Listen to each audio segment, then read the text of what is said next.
The best room in my house is the kitchen. Duh! What else would it be?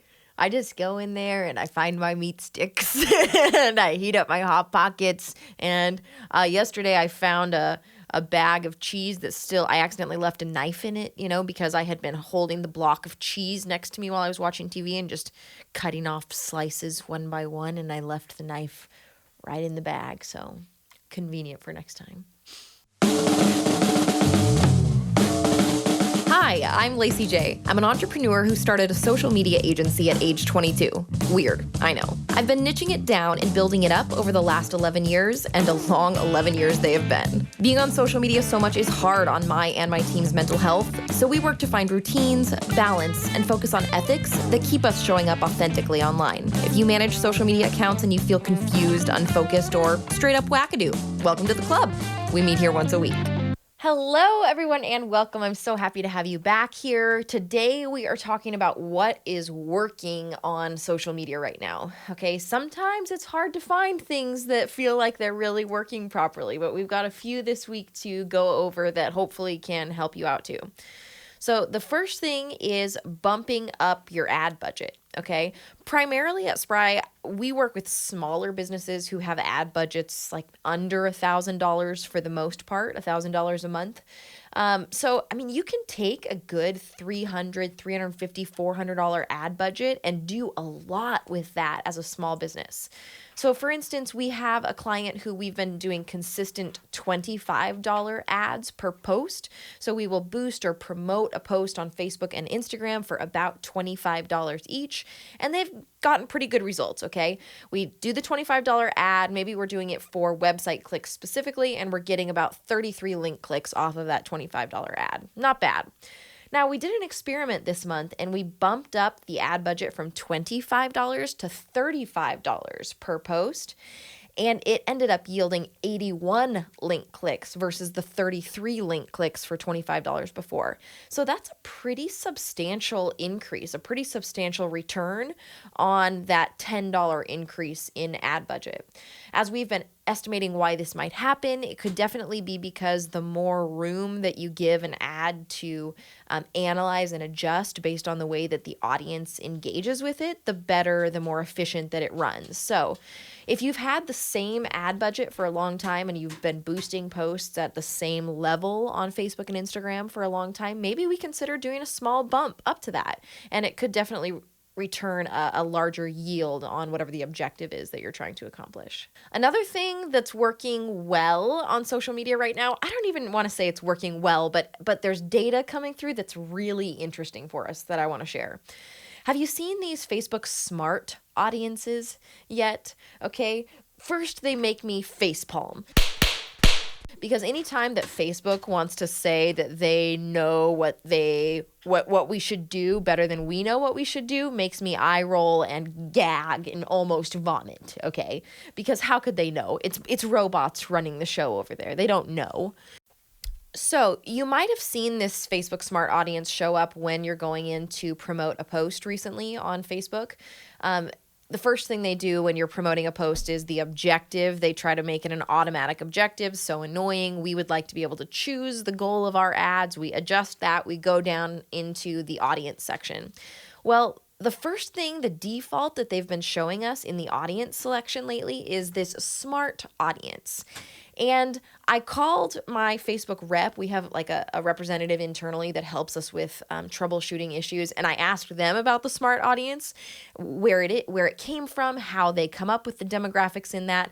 And the person from Facebook, you guessed it, had to Google it and tell me what the smart audience was. They knew nothing. They knew nothing more than what I knew about the smart audience. So Facebook doesn't know. The bots are doing this. So I don't trust it entirely, but it's still interesting data. Okay, I'm going to walk you through an example. So we tested the smart audience on one of our clients. It's actually the same client that I was referencing in the last thing that's working on social media right now. And what we did is we did another website traffic, another link click focused promotion with the same $35 budget. So remember, in the last example, we bumped our budget up to $35 and we increased our number of clicks to 80 81 link clicks, okay? Well, this time with a $35 budget using the smart audience, it yielded 241 link clicks, okay? We're talking nearly triple the amount of website traffic came through the use of this smart audience versus our intentional designed audience. For the same budget, okay? That's such interesting data. Now, I do have to ask myself though, and I would hope that you would ask yourself this when you were testing it too, is how useful, how valuable is that engagement? How valuable is that link click, okay? For the client that I'm referencing specifically in these examples, it's a company who is creating childbirth education courses, okay? So the intentional audience that we've been promoting content towards is women in childbearing ages who either are pregnant, are likely to become pregnant, were recently pregnant, and we're pushing them towards this childbirth education course, okay? Well, Facebook's smart audience was men and women ages 18 to 65 plus interested in, ready for this, sunless tanning, self-care, Mattel, yes, that's the people who make Barbie, summer vacation, professional development, or the Nasty Gal brand, okay? This is the smart audience that they came up with for our brand. So did we get 241 link clicks off of this $35 ad? Yes. Are those 241 link clicks more beneficial than the 81 that we got for our very intentional targeted audience? I don't know. We're going to have to do a little bit more testing on this, and I would love to hear some of the data coming from you testing these smart audience options that Facebook's giving us right now. Okay, the last thing that I want to go over that's working well on social media right now is LinkedIn consistency, okay? There are multiple clients that we have who we help manage both their company page as well as a personal or an individual page. We have seen immensely positive results when on LinkedIn you can have an established company page and a consistent individual within the company who is sharing, who is creating content that's then shared by the company page, who's engaging with the company page's content. This symbiotic relationship between a company page and an individual page on LinkedIn can be so fruitful over time, okay? This one client specifically, we have been doing this practice of managing the company and the personal LinkedIn page for a few years now. And at the very beginning of the time that we started posting, the individual was getting 5 to 10 engagements per post over time. Now we're averaging over 50 engagements per post. No advertising dollars, actually no real change in strategy. We've had the exact same strategy for the last 2 years as we've been working on this account. The biggest variable is consistency, the amount of time that we've been running this strategy. If you are a business-to-business organization, or if you service a specific position within an industry that you can target on LinkedIn, LinkedIn is such a good tool for your social media marketing.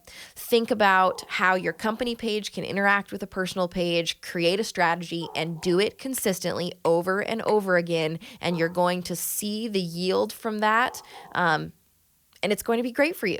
So I'd love to see anybody who's doing this type of strategy on LinkedIn too, and what we can learn from each other. Hey, if you're looking for ways to build your foundational social media strategy skills, we've got a course for that. I worked with Adrian Harvey, who's the lead digital strategist at Spry, has a master's in digital media, and has worked in digital marketing for over 10 years to create this course. The course is called Social Media on Purpose, and it takes all of the lessons we've learned over our combined 24 years in the industry and distills them down into bite-sized lessons for you to enjoy. If you're interested, check it out at thinkspry.com/courses. Also, we're kind of cute and funny if that's important to you. So I hope that information was really helpful to you, and that maybe some of these things that are working for us could work for you too in your social media management. There's one other thing that I want to send with you this week, and it's about intentional communication, okay? So there's often times where I will find a word or a specific phrase that maybe I'm using improperly, or is stunting my ability to communicate well.